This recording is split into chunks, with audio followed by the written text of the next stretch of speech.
ரிஷப ராசிக்கு ரொம்ப ரொம்ப ரொம்ப சிறப்பான கிரகநிலை. லாபஸ்தானம் என்று சொல்லப்படுகின்ற இடத்தில் சனி பகவான் 3, 6, 11 சனி பகவான் வருவாரையானால் இருப்பாரையானால் அவன் ஒரு ராஜா. ராஜயோகம் 3, 6, 11 இப்போ 11.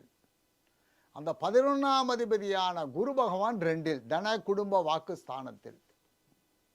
ரிஷபராசிக்கு சொல்லிட்டே போகலாம், அவ்வளோ நன்மை, அவ்வளோ நன்மை. கிரகங்கள்லாம் ரொம்ப சாதகமாக இருக்குது, ரொம்ப நன்னா இருப்பீங்க.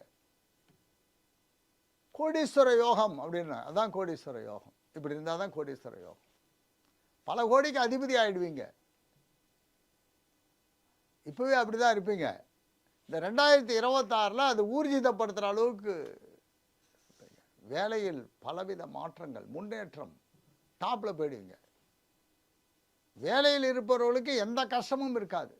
ரொம்ப ரொம்ப ரொம்ப நன்னா இருப்பீங்க.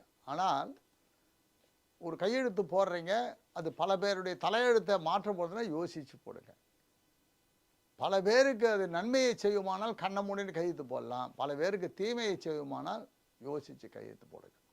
ரிஷபராசிக்காரர்களுக்கு ரொம்ப நல்ல நேரம் என்று சொல்கின்ற பொழுது, குரு பகவான் மே மாதத்தில் எண்டில் கடகராசிக்கு வந்து உச்சப்படுறார், லாபஸ்தானாதிபதி. அப்போ லாபஸ்தானத்தை அவர் பார்க்க போகிறார். லாபஸ்தானத்தை அவர் பார்க்கின்ற பொழுது லாபம் அதிகமாகும், நிம்மதி அதிகமாகும், சந்தோஷம் அதிகமாகும்.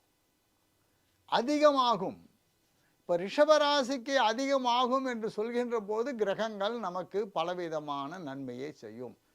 வருஷ கடைசியில் தான் ராகு கேது பெயர்ச்சி, இப்போ இல்லை, நவம்பரில் தான். அதனால் ராகு கேத்துவாலும் நன்மைகள் ஏற்படும்.